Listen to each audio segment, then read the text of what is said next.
Hello and welcome to the Big Money Stylist Podcast number 22.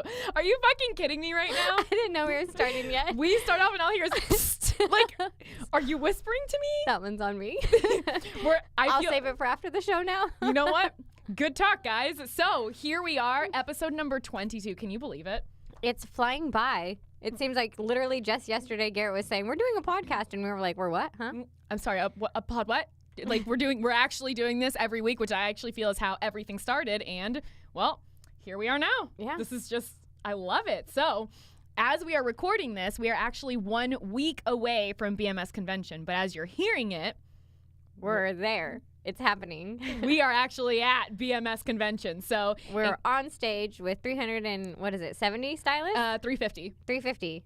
Dang, it's going to be crazy. There's no pressure at all, guys. This is so fun. Yeah.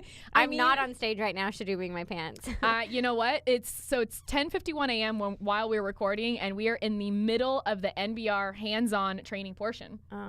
Oh, good for me. It's going to be so good. I'm thrilled. So every single week we go through a certain topic. It's either power, production, profit, or protection. Last week was protection, which is always my favorite topic. It is fun. It's spicy. Yeah, and that's the episode where really we just kind of like fuck shit up the entire time. So you know it's my fave. So this week we are going to be talking about power, which power is, I feel like, not a hot button issue for everybody, but everybody's like, what does that even mean? Like, What is power? So to you, what's power? Power to me is finding like my confidence more so than anything else. Like finding my confidence and then standing strong in that to propel me into the direction that I want to go.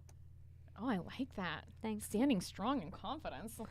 Those are some good words, Coach Val. We'll quote those later. Put them on my banner, guys.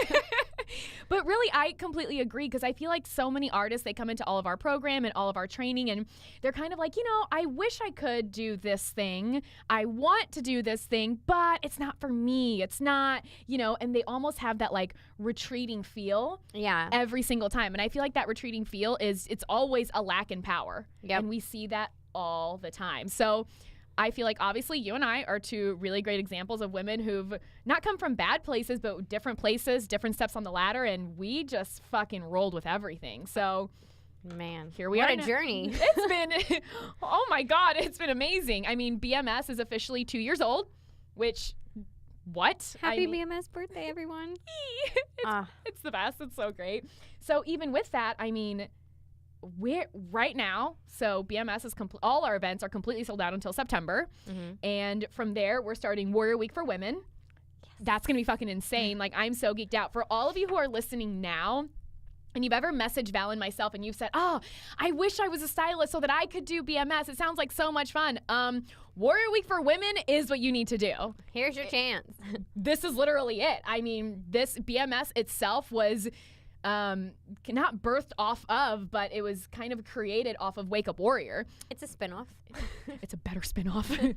No pressure, guys, but I'm just saying it really is. So, but really, BMS, we've taken so much and used so much from Wake Up Warrior, and that's why I feel so empowering to all of the artists that come in. And now we're doing Wake Up Warrior Week for Women, which is out in August. So for those of you who've always said, sure wish I could be a part of BMS, but I don't do hair like this. Now you can. You can be part of this amazing cult. Tribe, cult. I don't know. We're not a cult. You know what?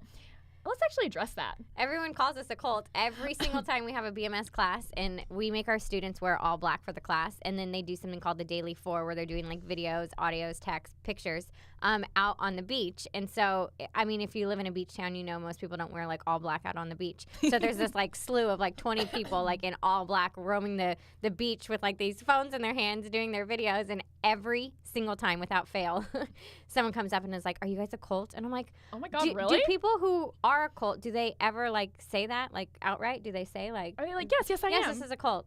Thank you for noticing. I say it now. I'm like, yep, we're a hairstylist cult. Do you really? Yes. I don't know if I've ever actually been asked that. My God, every single time. And then the students come up from like off the beach and they're always like, that guy just asked me if like we're part of a cult. I'm like, yeah, yep, welcome.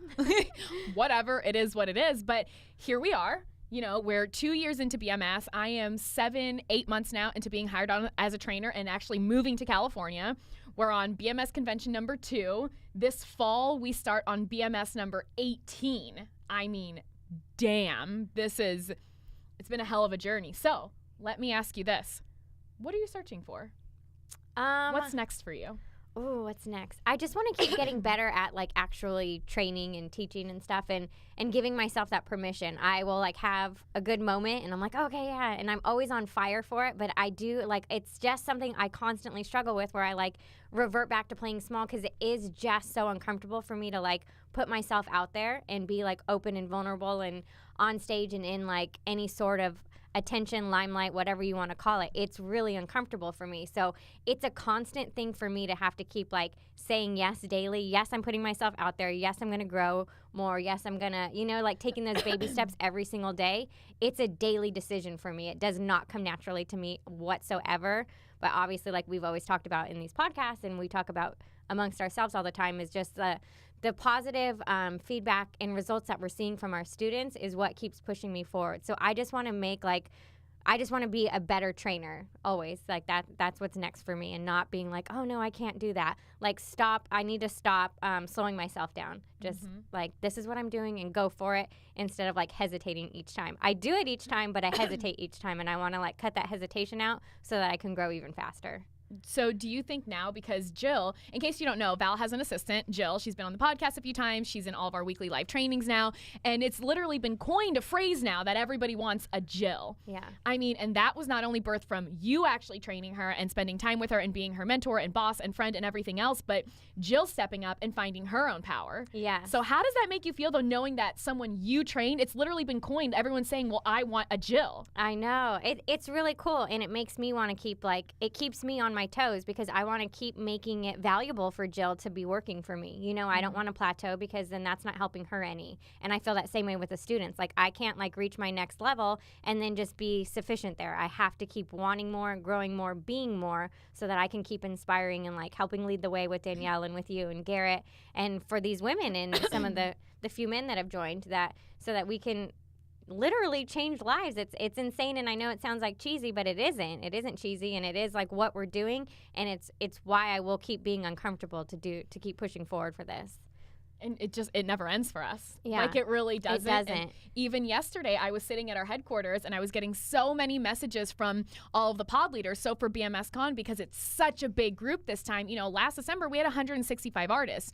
This time we're at 350, so we have pod leaders, we have pod assistants. Like, we've actually broken it down quite a bit this time. And with that, the pod leaders were messaging me, and they were like, this is amazing. Like, this is just fucking great. And they were loving it. And I resonate so much with that because I started off as a student of BMS, like literally the very first one that ever existed. And from there, I was like, they always ask, like, well, how did you do it? How did you, go from making $4,000 to 20? Like, how did you do it? And I'm like, I fucking hustled. And every step of the way, I'm like, I have to do it. I have to do it. I have to go. I had to find more power, more strength, keep doing it, and literally doing all the work, which is the next step, which is just production. Yeah. But it's for me. And so now I sit here and I'm like, well, where is it that I actually want to go? Like, where do I want us to be? And I'm such a numbers person. Even Val was literally like laughing probably 20 minutes ago. She's like, how are you so systematized and just so detailed? I'm like, I don't know. It's just how my brain goes. So by the end of the year, I see where BMS is going, and we're going to have hundreds upon hundreds of students. And this is something that can't just fall on me and Val anymore. So I'm like, oh my God, okay. We're at the point now, I'm like, we have to start hiring on trainers. Yeah, we do. Yes, we do. So we have myself and we have Val. Obviously, Danielle and Garrett, they're the creators of all of this. Then we have Val and myself. We're the lead trainers for BMS. Jill and Michaela are coming on, and they're going to be like our co-trainers. Jill is going to be on Val's side. Michaela's going to be on my side. I'm fucking geeked out about this. I know, me too. And now I'm like, okay. From here on, now we need to get like virtual trainers. Now we're hiring on 5 or 6 virtual trainers. Like, it's just getting so big. And so when I see it, I'm like, what does BMS need from me? Like, who do I have to become? What power do I have to find to make sure that this continues to grow? And not in a way like, oh, I want more power, but this is making such a big difference in marriages and lives and kids' lives and everything that this is something I can't stop. If this were to ever stop and we ended it, like, I'm telling you, a piece of my soul would just die. I agree. Because it's just this, it can't stop. So now I'm sitting here, I'm like, okay, I got to step the fuck up come BMS Con because I know Garrett's, like, he's looking at me for that. And then when Warrior Woman comes, I'm like, oh, I'm going to have to really step the fuck up there. And, like, it just continues because Val and I are trainers for Warrior Women as well. So it's just, I see it every single way. I'm like, what do I expect from our students? From there, what do I expect from myself? And what I expect from them, I expect 10 times more from me. Right. And then I know I'm constantly pushing you like, no, Val, you have to do this. We have to keep going. You're going to be fucking great. Don't even think about it. Don't worry about it. It's fine. It's so weird because, like, I feel like I'm not, like, in my head about a lot of things. Like, Nothing. I'm so, like, free-spirited. But when it comes to this and, like, being anywhere, like, in the spotlight and in front of people, it's so hard for me. But it's funny when I say that to people and they're like, oh my God, I would have never known. And I'm like, oh my gosh, I feel like I come across like so awkward and like, no. But I am loving the journey of it, and I am loving pushing myself out, like beyond out of my comfort zone. Like that doesn't even begin to like scratch the surface of what I feel. But it's so rad. Like I remember when BMS Con was done last time, and I was just like, I felt like a different woman, and I was just like, shit, life is never going to be the same after this. And right now I'm getting those nerves again, like, oh shit, we're about to do it and it's double the size, and I'm getting the nerves. But then I'm like telling myself, remember last time how scary it was and how awesome it went and how great, like the amazing results we saw, all the growth from the students, and how awesome and on fire we were for months and months afterwards. So I'm just like telling myself, stay in that headspace. Don't like psych yourself out. Don't slow down. Like we got this. And we have so many more things planned for this BMS convention. And it's going to be so good. I mean, last time was our very first time and it went amazing. Like I will remember it in my heart forever. It was so great. But I know this time, like how we do everything, it's like, okay, that was good. How are we making it better? And so I know you and I have been working on our training. I've been honing in on those MBR skills like no other.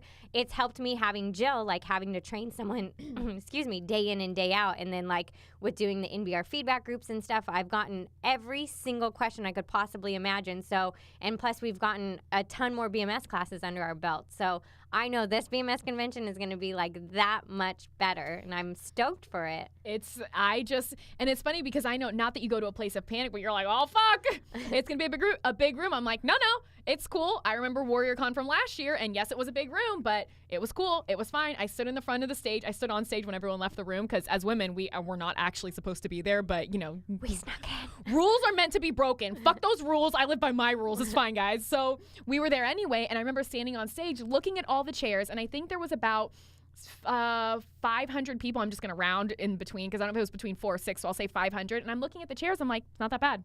It's actually not that bad. We'll be fine. So I'm like, oh, remember those chairs?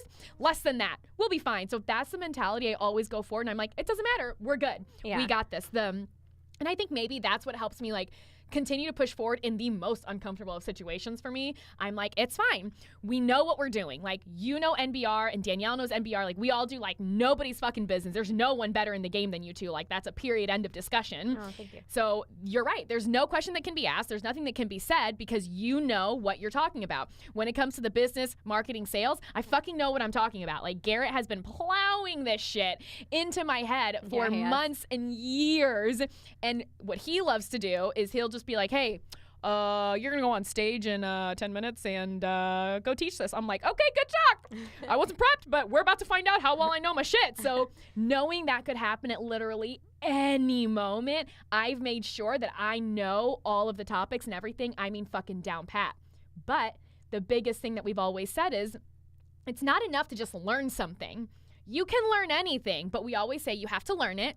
You have to live it, and then to really get fucking good at it, you got to teach it. Yep. And I think that's what all of our pod leaders are actually seeing now is that they've started off, they learned NBR, they did great with it, and then they started doing it inside of their salon. They're living it, and then from now, they're sitting here with 20 artists of their own that they're training and teaching and answering questions to every day. And that's what I was saying earlier. They were talking to me yesterday, and they're like, Ani, this is so great. This is so amazing. I'm having so much fun doing this. It's just such like almost an emotional experience when they come back and they're like, hey, thank you so much for helping me. Thank you for walking me through this and teaching me this. And you just sit there, you're like, holy fucking shit, I'm making a difference. Yeah. And it's such a rewarding job we have. Yeah. And so even with I've always been amazing at NBR, but now that you had Jill, it wasn't just like, oh, I just do it because I just do it. I don't know. It just is. Yeah, it's really required me to like go in my brain and figure out why I do the things that I do because I'm just like, I don't know, I just do it, you know, like this. You just do it. And that Jill can't learn that way. So I had to like figure it out. So I've really enjoyed, and that's what I've learned throughout this process. I would have never thought that. I am a shy person. I do not like to be in the spotlight, But when Garrett was like, hey, we're going to do this thing called BMS and you're going to be a trainer. And I'm like, yeah, okay. And so, but what I found throughout this is by putting myself out there is that I really actually freaking love training other stylists. Like, I love it. So having Jill daily, getting to do that with her and teaching her some of the things that I've like learned along the way, some of the mistakes that I've made to try and help prevent her from making those same ones, and just like getting everyone to like the fast track of success, because I learn everything at like my own pace. No one can make me do anything any faster. I'm really like weird that way. And so I just move at my own pace, and I have to learn things the hard way. You cannot tell me something. You can't tell me a formula. I have to do the formula and completely understand it. You can't tell me how to like do business stuff. I have to like figure it out. And so the pace for me, I feel like has been slower than some. But now that I like see different benchmarks that I've hit and what slowed me down and what sped me up, it's really cool to teach that to Jill and to our students and stuff. Like, hey, don't do this. I did it. I already tried it. It doesn't work great. Skip over that part. Yeah, and here's how you can get to this place faster, you know? So that whole like I learned NBR. I've been living it nonstop. Same thing, the BMS, and teaching it is just like we were saying, super rewarding too, because they're just like, oh, thank you for showing me that. And it's cool to see Jill as well, because she's helping with the pre-training, and so now she's on the fast track to learning even faster and raising her skills, because she's having to answer the questions with me. And so I know what I'm going to say all the time, and then I'm like, okay, what are you seeing? And then she'll see something and I'm like, okay, also what about this? So she's like, oh yeah, I didn't think to look for that. And even when she's having questions and I'm like, okay, why are you doing that? And I'll literally like fumble on a client to try and figure out and problem solve, like, why is someone having this problem? So it's been the raddest experience, and had I not put myself out there, I would have never even known that I had like this other passion. I mean, I just do hair, that's it. But turns out I love like educating. Who would have thought? Who knew? Well, and even with that now, because not only do we have BMS intensives, but we also have BMS boot camp, which that's for our mastermind students, and it's solely business based. Like for 2 full days, we talk about numbers, businesses, ads, like everything like that. And I'm actually about to take over all of the ads for DKW and NBR. And Garrett, because he's trained me on it, I've learned it. I've done a couple, not a lot, I'll be honest, but I know how it works for the most part. Right. But finally, the other day at the other boot camp, he's like, Ani, I'm going to have you take it all over, because realistically, like, he's like, I've now realized you're a hands-on person. The minute you get your hands in it and it's on your plate and it's on you, you fucking own it, you run with it, it's yours, and that's how you really learn. So I'm kind of living and I'm teaching at the same time, because inside of boot camp, I train on this too. Yeah. So there's just so much that goes together, and I know that all of that continuously pushes me to have to get better. I can't tell my students, oh no, doing it that way is a bad idea, if I don't know why it's a bad idea or for why it doesn't fucking work. Right. Like same with NBR. You can't tell someone, oh no, don't do that. And if they're like, why? You're like, you just don't. They just don't do it. Duh, you know? And that's what I think there's, like you said, there have been so many benchmarks, so many just they're turning points in everything that we do. And I know forever for me in general, a turning point was just coming to the first BMS class. It was $2,000. I was broke as fuck at the time, like literally making $4,000 a month. So I was like, okay, I'm going to take half of the money that I make in a month to go to a class that's never existed. I have no idea what it's about. But I'm like, I got to do it. So I was like, okay, put on my credit card. Thank you. Paid that shit off eventually. Don't worry, guys.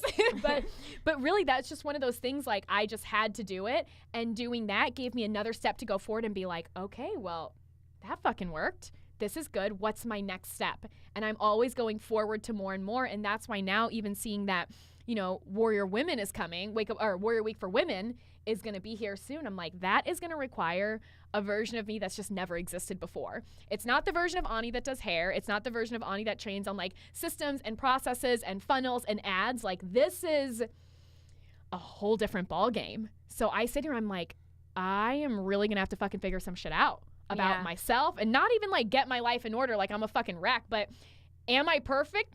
No, absolutely not. I'm very, very far from that, and I'm aware, but I look back at my journey so often and I'm like, that was fucking huge. That was huge. That was huge. So yeah, for you, like, what have been some big benchmarks that you've seen for yourself? I think one was just coming to DKW styling in the first place. Like, I left a full book of clientele to go work here, you know? And so that was like my first big one. The second one was moving the family to the beach. And that was seriously like the fastest move ever. The kids were in the middle of like their school year. It didn't make any sense. But like I just had that, like we talk about like our spidey sense or whatever that like comes over you. And I had that moment where I was like, I know if I move our family to the beach and we're right by the salon, like I just know it's going to open up way more opportunities, and it's going to be a turning point. I know that, and trying to explain that to my husband, who's like such a planner and like, no. And then like, yeah, we're rooting up the kids in the middle of their school year. It's totally fine. It's February. Everyone moves in February. Oh my God. Yeah, I know.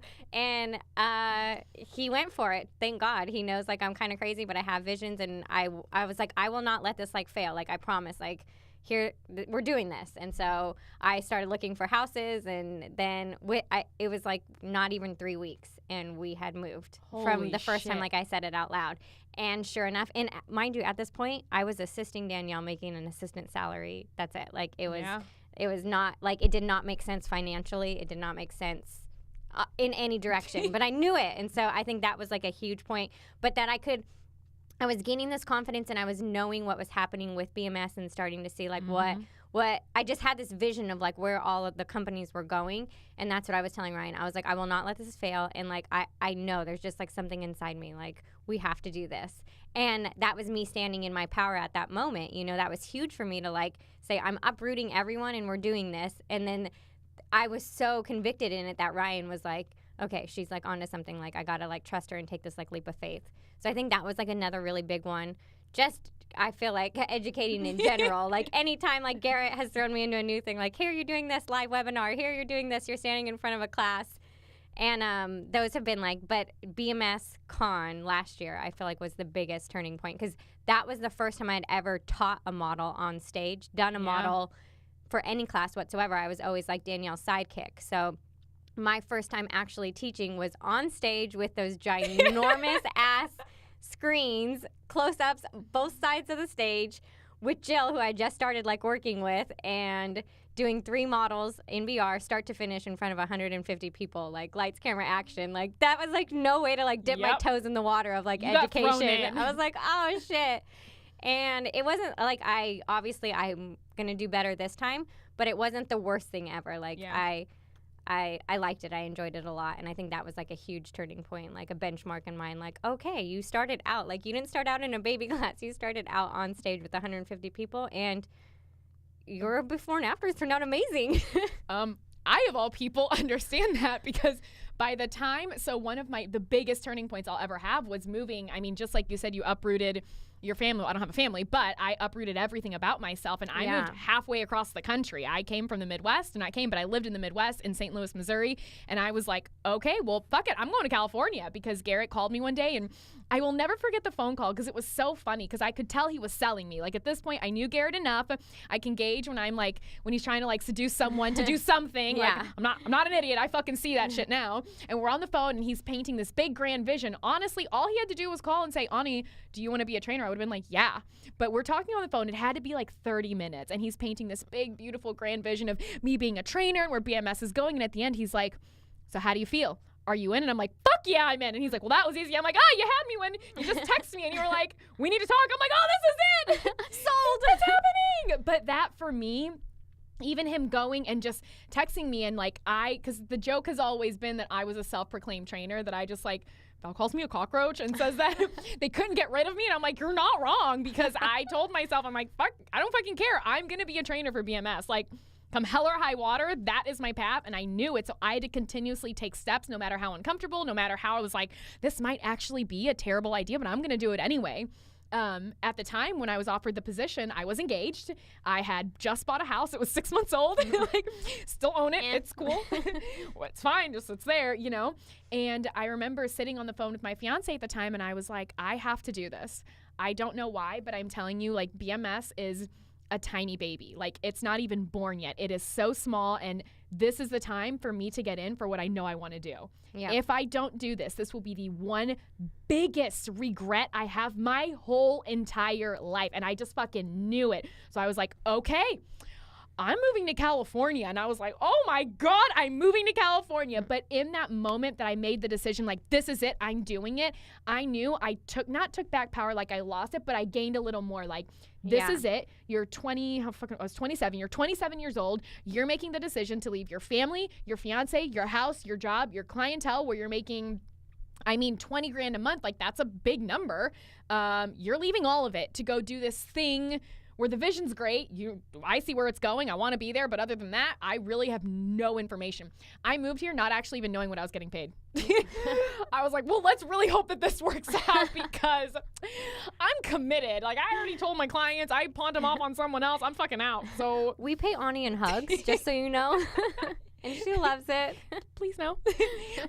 From my students and artists, yes, hug me. From everyone else, strangers, please don't. I'm actually super weird about being touched by strangers, even on fucking airplanes. And I cannot be the only person who's like this.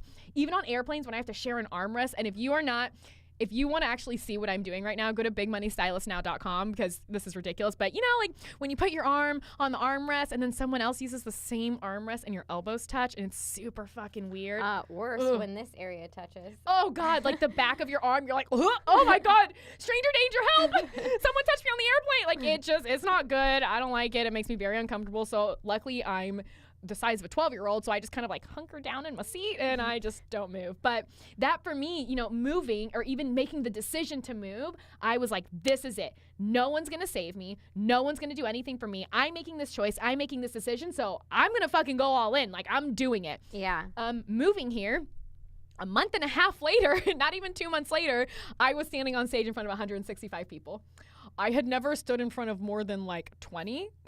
So I understand when you're like, oh, fuck. And at that point, not that I'd had no training, but the training that Garrett had only had me for 2 months. There was only so much he could do. He was in the middle of his events. Like, it was very, not like small tidbits, but it was like, hey, don't do this instead. This is good. Do you know why we do this? And it was very little pieces, but I knew every single time he was giving me more power and giving me more power. And at BMS Con, he was like, hey, this is part of your job to do this, this, and that. And I was like, Garrett, I looked at him and I said, I don't have the power to do that. That's on you. And he said, I hear you. I get it. I will make sure you have it. I'm like, oh, okay. And that required me to fucking step up like never before because then I saw like, I'm not the person to just stand there and be like, here's how you do NBR, which is not fucking easy at all. There was a lot more required from me on a different end of like managing the room and the energy and the people and making sure that the education itself didn't turn into a fucking shit show all of a sudden. Like, I was like, oh, fuck, okay, this is happening. And so little by little, and then even just recently in December, our very last BMS, or this is not December. I don't know what month it is. Oh, fuck. It's May. It's May. So our very last BMS intensive here in May, Garrett, it started on a Thursday. It's Wednesday night, 10:30 p.m. And he was like, so, Ani? I'm like, yep. He's like, class tomorrow. I'm like, yeah. He's like, yeah, I'm not coming. I'm like, what? He's like, yeah, I'm not coming. He's like, you're ready. He's like, training wheels are off. It's on you. So, see you at graduation in 2 days. I was like, okay. And then I took a deep breath. I'm not going to lie. I immediately started crying. Not upset tears. They were really happy tears because this for me was like the moment. But I knew, I was like, this is a lot of pressure and a lot is going to be expected from me. Like, this isn't a fucking joke. Like, now is the time to step up and just own it and be like, this is my shit. I got this. And it went really well. Let me just say. It went really well. But it was...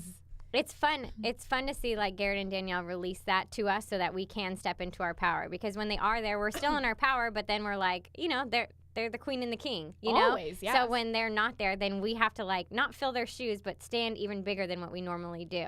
And I remember the first time that Danielle didn't come to one of our classes. So at convention, we were side by side. Then we did a class, and it wasn't planned. It was just like, same thing, like a few minutes beforehand, and you were like, oh, she's not coming. She's only coming for Q&A. And I was like, oh, shit, I'm teaching NBR by myself. Okay, let's do this. But that was actually better for me. That was the best way for me to, like, learn so I didn't, like, get in my head about anything. And it went great. And then now, like, it's like, okay, she's not coming back for this time. Like, now it's, and every class since, I can't even count how many classes we've done since then. And NBR has been, like, solely me doing it. And I love it. I love that she's given me that opportunity and that she trusts us enough. Same thing like Garrett with you, like that they trust us enough. And then we can stand and be like, yeah, I got this, you know? It's fucking did this. It's really cool. So in the moment, like I'm always saying, I'm moving at a slow pace. But then when I look back and I'm like, holy shit, it's only been like 2 years. And like how much, like I used to literally like sit in my car and cry after a webinar where like I didn't even really see anyone. I was just like on a camera with Garrett and I would cry afterwards because I'm like, oh my God, that was so much. I hated being in front of people.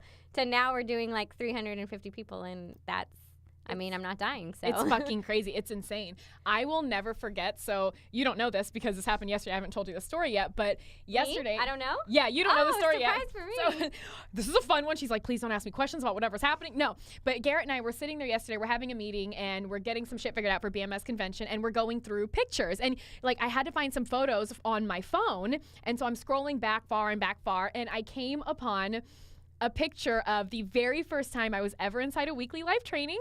And it was me, you, Danielle, and Garrett. And you guys are literally all pointing like with me to your arms at me, like Vanna White style. And I'm sitting there like, yee, it's me, I'm here. And I still remember that exact moment sitting there and actually being really uncomfortable because there were so many cameras and you and I had we bonded by then, but we weren't like as fucking tight as we are now. So I was like, okay, well, don't say anything stupid. And Danielle's here, and she doesn't know you that well yet. And Garrett's pretty cool, but all right, just be cool. You got this. And I'm like, am I laughing too much? Am I not laughing enough? What do I need to do? Is that good? Does that seem sarcastic? But what if I sit there with my normal face? I have resting bitch face. Don't look at Danielle like that. You already did it once. And she was like, what's wrong with you? I'm like, oh, God. I, in that moment, was like, okay, are you breathing too loud? Like, can they hear you in the mic? The mic's on. Don't laugh that loud. Your voice is naturally very loud. Tone it back down. But now is it too low? Like, you don't know. I was so in my head questioning everything. And then what did Garrett do? We took a commercial break, looked at me. He's like, you're going to teach. I'm a marketer. I'm a closer. I'm a leader, not a savior. And I'm like, what? He's like, yeah, that PowerPoint you made, which I look back now, that PowerPoint was garbage, guys. I'm so sorry you had to spend 15 minutes fucking listening to me just read this shit because I didn't teach anything. I just read it because I was so stressed out. I was sweating really bad. Like, it was not my best of experiences, but in that moment, I was like, this is what Garrett's going to continuously do. He's going to give me 30-second notice to be like, hey, this is what you're doing. But I will never forget that moment there, just being like, oh my God, I really did this. Like, I moved. I'm Shit here. Is realer than real right now. This is okay, this is the game I threw myself into. But the question always comes back to, well, who do I have to become now to be the person who sits on our weekly, because we have like an entire stage for our live training for our mastermind students, but who do I have to be the person to be here and be comfortable and not be worried about, am I being too loud? Am I being too quiet? Am I breathing too loud? Did I sneeze? What if I have to cough? Oh my gosh, can everyone hear me? Like, do I look weird? Like, I don't think of any of that anymore. Right. And then once I was comfortable being in front of the 7 cameras and 15,000 lights and 7 TV screens, like, that sounds like I'm kidding. I'm actually not fucking joking. That's really the setup, guys. It really is. And then I'm like, okay, well, who do I have to be now for Garrett to not come every single time? What do I have to do? What do I have to say? Who do I have to become? What power do I have to find at some point to actually like go forward and be like, Garrett doesn't have to be here? And I do not remember the last live training Garrett was at. I legitimately do not remember. I know. It's been months now. And I remember the one moment that it happened. We were talking about, I don't even fucking know what. Garrett was in front of us doing something on one of the webinars. It was me. Beside me was Danielle. Beside Danielle was you. And we were on some topic that just like set me off. Not in anger, but I was like, this is fucking bullshit. Like, this is what you want. This is what you expect. Like, da-da-da-da. And I just like went off. And when I finished, I remember sitting there like, oh, were you supposed to say all that? Should you maybe have reeled that back in? And I was like, oh, you already said it, so we're just going to move forward. And I was like, sweating a little now, but reel it in. It's cool, body. Like, calm down. And then afterwards, Garrett came up to me and he's like, that's what I've been waiting for. That woman who showed up today, he's like, that's the woman I've been waiting for. That's who needs to fucking show up. He's like, do that again. Turns out, couldn't do it again next week. Because then he's like, you're too in your head because now you're trying to replicate it. I'm like, I don't even know what I'm doing. He's like, just talk. Just be you. And I realized the less I'm in my head about things, the way easier it becomes. And I feel like that's been such a big lesson for me this entire time is not don't think about it like, okay, guys, give things some thought for fuck's sake. But if I'm less in my head and I'm like, here's where we're going, here's in general what needs to be accomplished, I'm just going to fucking do it. Here goes nothing. Like, yeah. I feel like if you follow your vision, like as women, I mean, guys have it too, I'm sure, but I'm around girls most of the time and that's who I talk with and relate to. So I'm going to say women. We do have that like visionary sense where like I'm always seeing like, I remember last time I was saying, like, when Garrett was first explaining BMS to me, I had this vision, and it was, I saw all these people, and mind you, we've never had a BMS class before, and I had this vision of, like, a stage and lights and, like, all these people dressed in black, and I was on the stage, and I'm like, what the fuck is this? But it was like such a quick moment, but then that's when I like, it came to me and I'm like, oh shit, like this is like, this isn't going to be like a small education thing. Like this thing that he's proposing to me is like going to be massive. And I saw it in that moment. So even though like I do get in my head and slow myself down, I'm always working towards that vision. And that's what I would encourage if you're listening to this. Like you have those moments where you have a vision, follow that. Like, don't just like brush that to the side and work towards that. Even if it's like you're scared, but you will find your power in that because you're not going to let yourself fail. And so doing that, I think, has been huge for you and I, where like we don't know exactly where it's ending. We don't know what the next 3 steps are, but we know the next step is this, and we're going to do it. We're going to own it, and then we can't stay at that step. We have to take that next one forward because we have to keep growing because we're leading a tribe of people behind us, you know, and we can't. And Garrett and Danielle are way over there, and we're running with them, you know? Well, and just like you said, there's no end. Like, there's literally no finish line here. No. We don't ever look at it and we're like, you know what? Once we hit this stage, yeah, this is how we know we've made it. Like, no. That's actually the complete opposite. We realize we hit benchmarks, and we, like, the first convention, we were like, holy fucking shit, we did it. Right. Then we sold out BMS Con 2 in 26 days.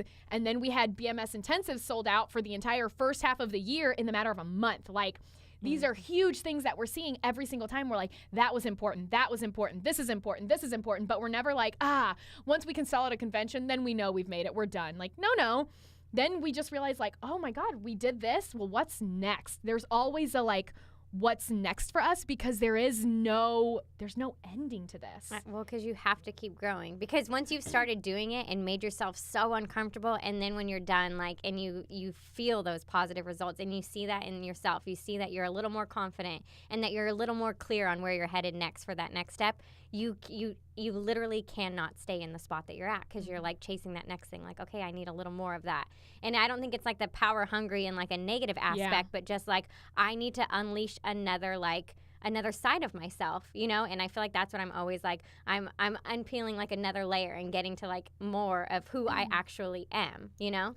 Well, and then it's every single time you make another big step, when you decided to do the training, when you had to stand on stage by yourself, when you had to teach the NBR classes by yourself, when I moved to California, like when I did my first terrible weekly live training, sorry to all my mastermind students who were there at the time, that's my bad, but when I had to stand on stage for BMS Con 1, when I had to do the entire 2-day BMS intensive by myself, like these things, every single time, and we've said this before, like who you were before dies. Like that person will never exist again because you've grown past that person and now you're someone else. Like your version 2.0. Yeah. And then 2.0 becomes your norm. You're used to being that person. You're in that power. You fucking own it. You got it. Like now us going through and you doing the NBR training, normal to you. Yeah. That's Val 5.0. Like that is just who she is. You're like, yeah, I do that every time. Like who gives a shit? It's just normal. Duh. Which is so funny because I remember before on BMS, we would have the BMS classes. I wouldn't sleep for like 2 days before. Like Holy shit. Like not even sleeping because I would have like the worst like butterflies in my stomach. And I'm like, oh my God, you can't fuck this up. People paid so much money. Like,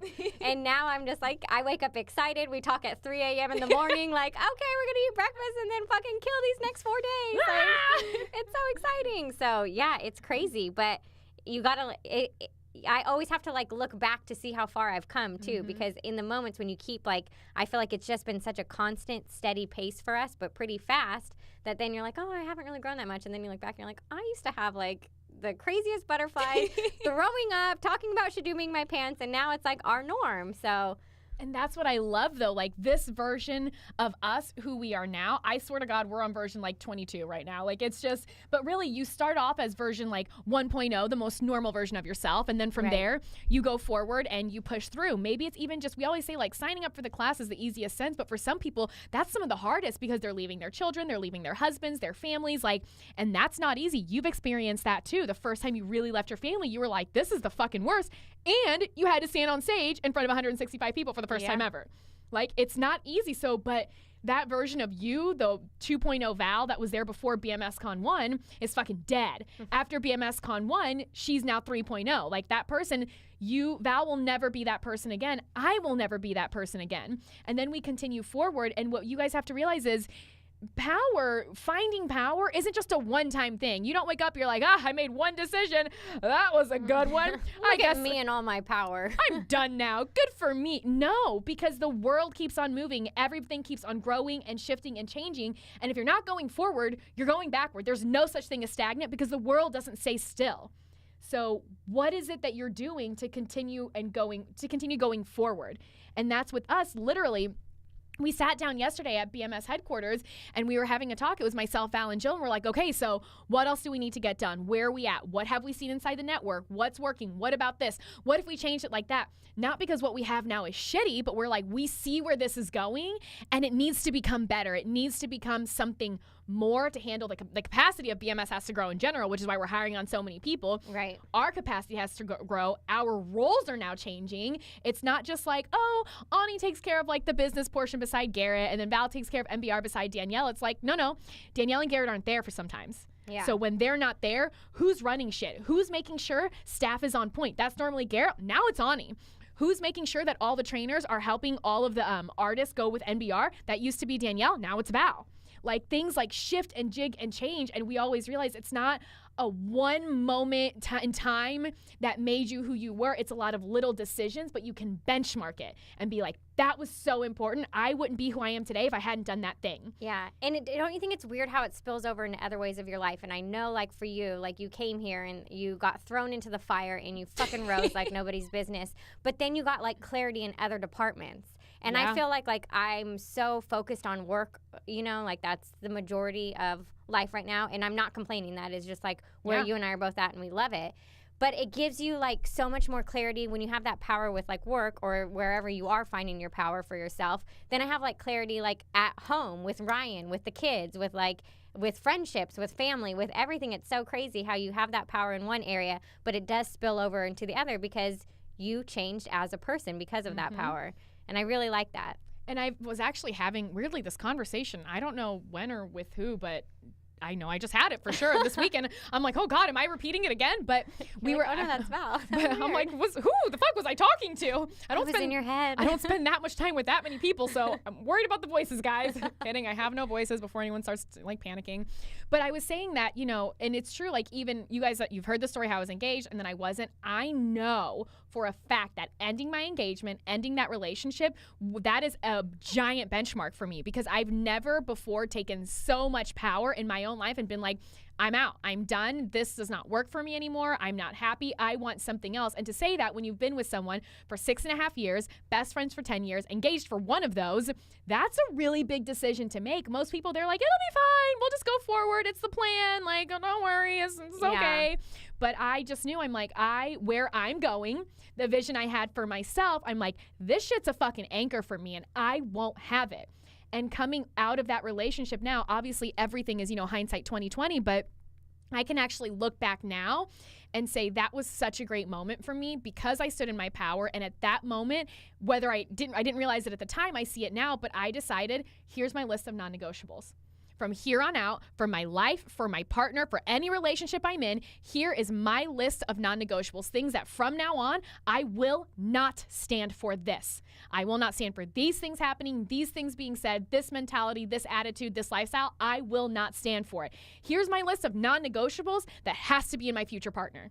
And it's not even things like baby me and take care of me and pay for my shit. No, I actually don't want fucking anybody to pay for anything of mine because that's also part of my power. I make my own money. I make good money. I'm fucking happy with it. I'm plowing forward. I always say I don't need shit from anybody, but what I want is not material things. It's love and like support and things like that. But now, because I ended that relationship, my engagement, I now have, I can go into any other like relationship, dating, boyfriend, whatever, and be like, this shit, non-negotiable for me. Does he have it? Yes or no? Is this something I'm willing to wait for? Is this something that we can work on? Is this going to be good for me? Like, where am I headed? Does this person fit? And it's so fucking crystal clear to me now. Yeah. But had I never taken a stand for myself and found the power to be like, this doesn't work for me anymore, I would still, I'm telling you, be like doggy paddling all by myself, being like, I don't really know what's happening. And for sure, that would have stunted my growth with BMS. Yep. And I agree. And I will never allow that. No. That's forever. That will be my one big thing. Anyone I date, realistically, like if you have a problem with me working a lot, guess what? You're not my person. Like, if you have a problem with late nights and early mornings and me being fucking geeked out over any and every event, guess what? We're never gonna work together, because I will never allow someone to slow down my progress, because BMS, it's not just a job. Like, it feeds me and makes me so happy that that's the one thing I'm like, this is the best relationship I've ever had. You're great to me, BMS. Thank you. So, and I think too, when you find your power, like, all of your quality of life gets like better. So you're finding your power at work, and you're getting that confidence, and like we were saying, it spills over into other areas, but then you start tolerating less bullshit. And that's what I like too, because you are that much more clear, and you're like, I'm not standing for that anymore, because you know, you've grown, you've seen stuff, you've gone through more, and you're standing in it, and you're like, I'm not going to allow you to like slow me down or slow the direction down of like what I want for my life. And so you get rid of a ton of extra bullshit, and as you have the balls to do that, and like, you're not fitting in with this, you're not working, like, and you're not wishing anyone like bad, but it's just like, I don't have time for that, I'm going here, you're not, like, and you push all that away. Then like your quality of life, like I just like look around and I'm like, my friends fucking rock. I've had a few friends that are like, you know, like, oh, it must be so nice that you get to have all that you time. Me time? I fucking am jealous of you home 24/7 with your kid, you know? I don't think that your job's that hard. Like, this isn't me time. I'm fucking like working my ass off, you know? But I'm not standing for that shit anymore. So now I'll have no problem like calling someone out like, hey, cool passive aggressive comment. I don't fucking think so, you know? And then I'm like looking around, like, our friends are awesome. Like, our family life is like so amazing, because we're creating literally our dream life. Work is fucking amazing. Like, our team is so great. All the students, everyone who's a part of BMS, we don't tolerate. How many people have we kicked out of pre-training? Because we're not tolerating that shit. So you look around and you have this amazing quality of life, because you don't stand for that bullshit, because you have found your power. But you keep finding more, and as you do that, you keep editing your life, I feel like. Ooh, that's a good way to put it. That's what I keep like doing. Like, I'm gaining my power, and I'm getting more clarity, and I'm editing back anything that doesn't fit in with that. And so what's left is fucking amazing, and I love it. And it's not even to say like editing that you're going through and you're like making your bubble like smaller and smaller. I feel like our bubbles are still so big because we have such a large capacity, but we're like, oh, this little edge, this little crescent here, guess shaving what? that off. Yep, yeah, you knew where I was going with it. But this little crescent doesn't work anymore. That one's gone. This little crescent, that's gone. I kicked 2 people out this weekend from BMS convention because I was like, you know what? Your fucking attitude sucks. This is super shitty. I saw you said this, and this. Unfucking acceptable. You're not going to treat the trainers like this. You're not going to talk to anybody like this. You're fucking out. I refunded them and literally banned them for life from ever attending another BMS event. And now I see our students are dealing with the same thing. One of our artists, after she attended our BMS intensive, she wanted to join Mastermind, and she was fucking geeked out about it, because inside Mastermind we hold special events, we have weekly live training, we have the hot seats with Garrett, but it's everything NBR, business, life, all compiled together.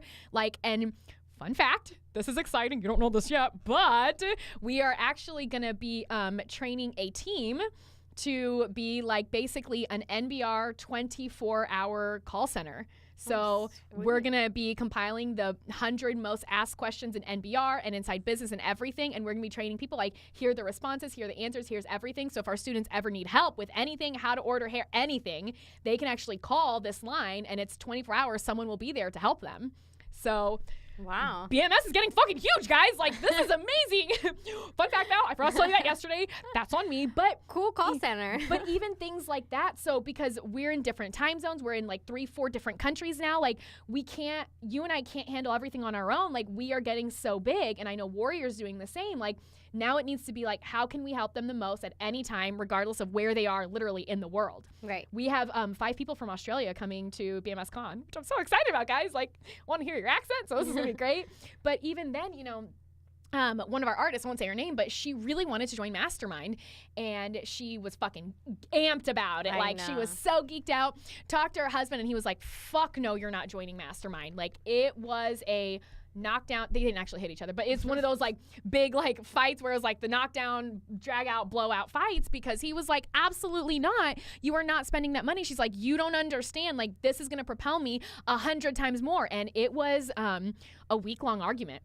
And she told me the worst, because they talked about it twice in that week, the worst arguments that they've ever had in their 10 years of marriage. And she, at the end, because she came to me, she's like, hey, I'm sorry, I have to drop out. My husband said no. And I'm like, dude, I fucking hear you. At the end of the day, this is your decision to make. It's not your husband's. Sorry. It's your money. You're the one paying for it. It's your business, your marketing, your life. You need to make the choice. And at the end of the day, there's no right or wrong decision. It's just different decisions. And every single choice that you make will take you down a different path. Some will veer you a little bit left, some a little bit right, some you'll continue straight. There's no right or wrong. It's just a different path. Every choice you make will give you more power, or honestly, it'll take away power. It's as simple as that. And I said, you have 2 days. You let me know where you stand and if you want to stay inside Mastermind or if you need me to drop you. No matter what, I've loved having you here. You're fucking amazing, wonderful. Your vibe is great. Like, loved having you. She messaged me 2 days later. She's like, all right, here's what's up. I talked to my husband about it again. He is not happy. He is not on board, but I'm fucking doing this. So keep me in. I was like, done. Like, Good done. for her. But her taking a stand to her husband, and they live in the South, where realistically the men do not want to be out-earned by the women, and the women are not supposed to be producers. They're supposed to be stay-at-home, like whatever. I don't even know. Like, that sounds not for me. But for her to take a stand and have that collision with her husband to be like, no, I'm fucking doing this because I want to do this. And she goes, I didn't lie. I was honest up front. And I was like, I'm doing it. And she goes, I'll spare you the dirty details. It was not great. It was not a good conversation. But she owned it and said, I'm doing this. She will never again be the same person. Nope. To be able to stand there to her husband of, I think it was like 9 years, and have that collision where he's like, abso-fucking-lutely not, having the worst argument in a decade, and her still being like, I'm going forward because I know this is what's right for me. Power to you, man. Yeah, game changer. And she won't be, like you said, she's not that same person now just with that collision, and she will not let herself fail, and she's going to like fucking rise, and her husband's going to see that, and that conversation will be different 3 months from now. I guarantee it. Oh, and that's what I told her too. I said, don't think for a second you're the first person that's come to me and said this. Yeah. You're not alone in this. Like, we see this every single class, every single event, women who they're like, I want nothing more than to join Mastermind, but my husband won't let me. And I sit there and I'm like, for fun fact, non-negotiable for me, you think you're gonna tell me what to do?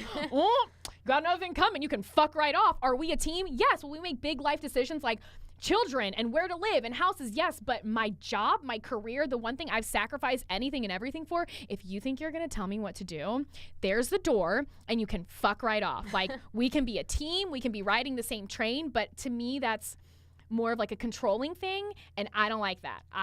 Why don't we ride like same lanes, like side by side, and be partners in this and do that going forward together? Like you and Ryan, you guys are side by like parallel tracks always. Like, can you have one train on 2 tracks? Because if so, that's literally you guys. Sometimes you go a little faster, and then you're like, and he's like, oh fuck you, I'm going faster, and then he goes faster, and you're like, put more coal in, quick, we gotta go even faster now. But I think to me that's beautiful and that's amazing, and that's how marriages should work. Yeah, I feel like it's like good for us because it's another aspect where I'm competitive with him, you know, like if he's doing good, I'm like, well, I don't want to be left behind. So then I'm going, and then he's that same way. He's never like, oh, well, she's making all the money now, I'm going to be, you know, just chilling on the couch drinking alcohol. You know, he's like, no, fuck her. Like, I'm leaving her behind. So it is this really fun thing that we have going on, and I like it. I get you have to have a conversation when people are like, oh, I just have to talk to my husband. For sure. I get you have to have like the conversation, like, hey, this is what I'm doing. And I feel like that's where our conversations usually are. I'm like, okay, this is what I'm doing. I'm moving our whole entire family in the middle of the school year because I have this dream of teaching. Even though I'm shy as fuck, this is what we're doing. And he's like, what in the? Who are you and where is my wife? But we did it. And the results, what'd you see? Amazing. He trusts me more. I love that he trusts me. I will come to him with clarity when I'm needing to do those things. I won't come to him like about stupid stuff. Like, I had this wild idea. Let's live in an RV for 3 years. You know, I'm not doing that. But I know it just built us on this other level of like trust than we had before, because he trusted me. It wasn't like easy. It made his commute that was already fucking longer. It was, you know, there was a lot of like variables that went with it, but like it built another level and layer of trust between the two of us, which like strengthened our family. So, and I just think that's so beautiful and amazing. Like, I love you too. Like, that's just thanks. so fucking cool.